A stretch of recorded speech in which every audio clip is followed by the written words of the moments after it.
You like my home movies? We as Americans have long had this ongoing fascination with space.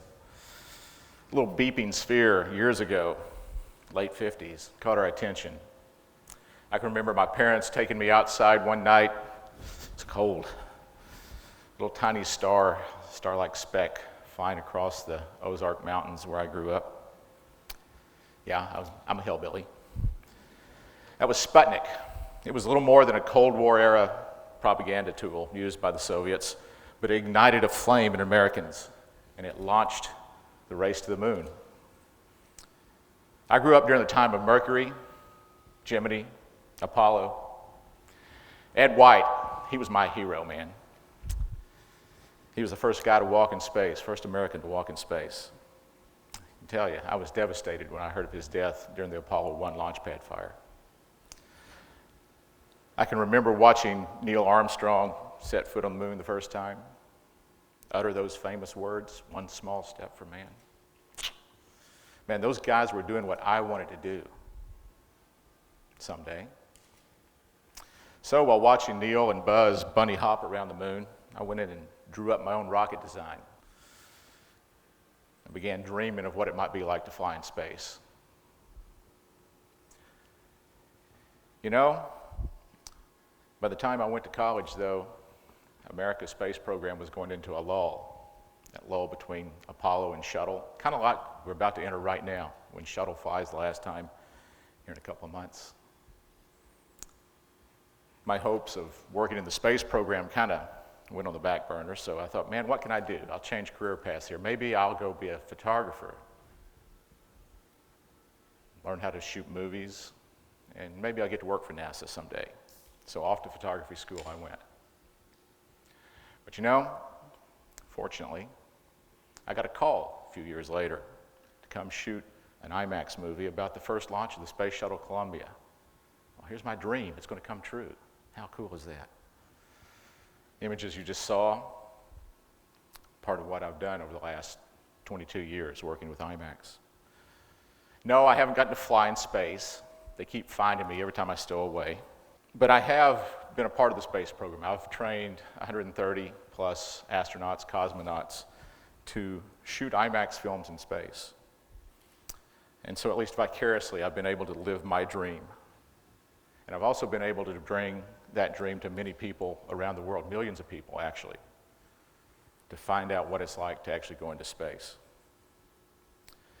Something I've noticed in my time around the program, working with NASA, is that they don't do a great job of self-promotion. They do a pretty lousy job, actually, kind of being more reactive than proactive. As a result, you get that one-story syndrome we just heard about. People get fixed in their minds what NASA does. They do a lot. So what I'm going to do for a minute here, I'm going to take off my filmmaker's hat and I'm going to put on my NASA evangelist cap, and at least metaphorically, and talk a little bit about NASA. One of the things NASA does is they have a program called spin-offs. Successfully commercialized NASA technology that other individuals use, companies, individuals. They've come and developed stuff for NASA to support the program, or they've taken NASA technology and used it for something totally different.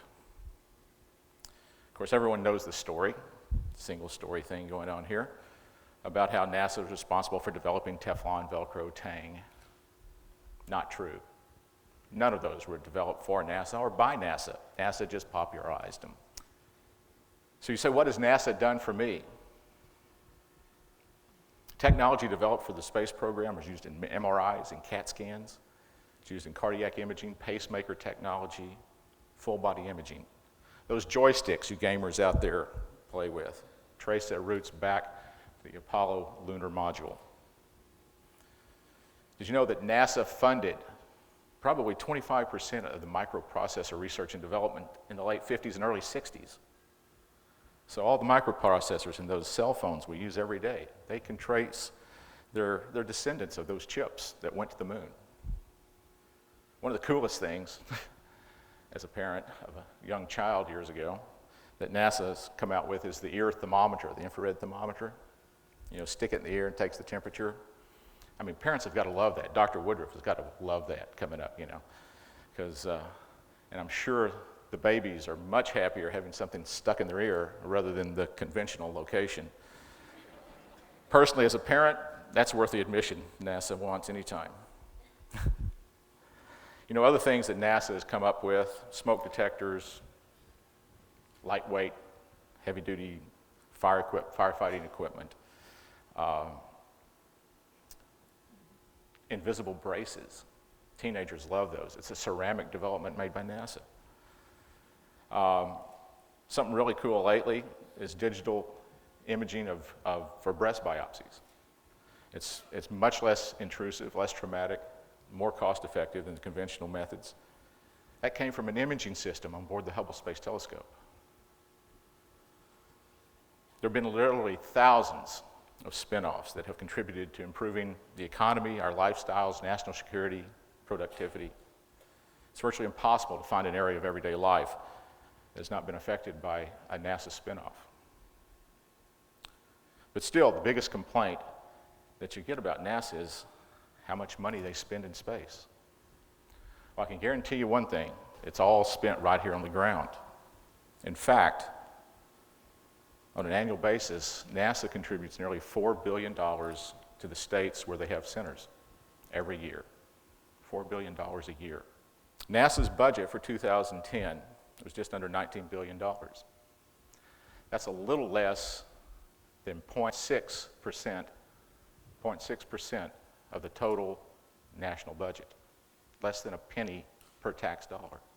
Let me put that a little further into perspective. As Americans, we spend about 10 times that much every year on fast food. And then, as true Americans, we spend another $60 billion a year trying to lose the weight that we put on eating all that fast food. So, you know, all we've got to do to improve funding for NASA is, you know, cut down to one or two stops through the drive-thru every month, and we can double NASA's budget and lose weight at the same time. I call it the space diet.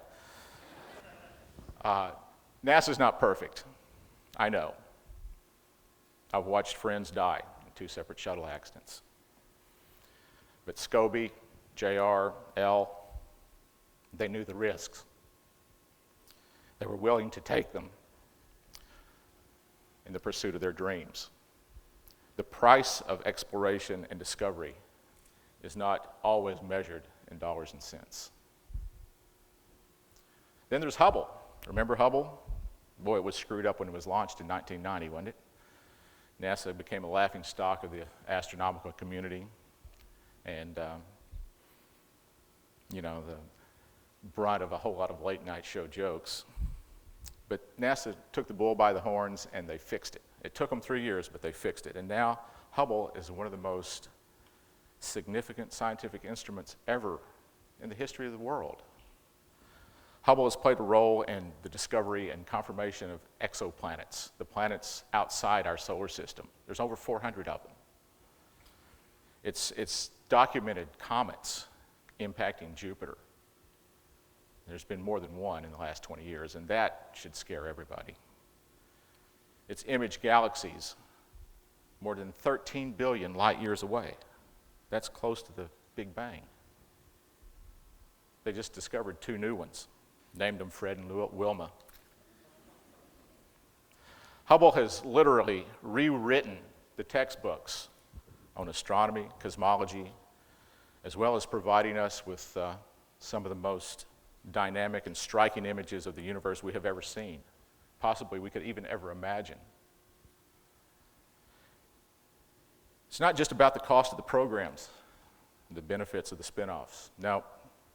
The space program, NASA in general, has been, and hopefully will continue to be, an inspiration to our young people, for them to go out and study the tough subjects in school, to have the vision to see what's beyond the horizon, not to be afraid to dream the big dreams. I believe the first person to set foot on Mars is alive today on Earth. Could be here in this room today. But we'll never get there if we don't have the vision, if we don't have the dream. There will probably always be a battle over the return on investment in NASA. Yes, it's an investment. And like all investments, the returns are not immediately evident. The question I pose here today for everyone to think about is how can you put a price tag on scientific discovery, on medical advancements, on an understanding of our planet and its place in the cosmos? Can anyone, anywhere, really put a price on the most important discovery of all? And that's the one that is yet to be made. The pioneering Russian astronautics theorist Konstantin Tsiolkovsky once said, "The Earth is the cradle of the mind, but we cannot live eternally in the cradle." You know, I think he's right. Let's keep the dream alive.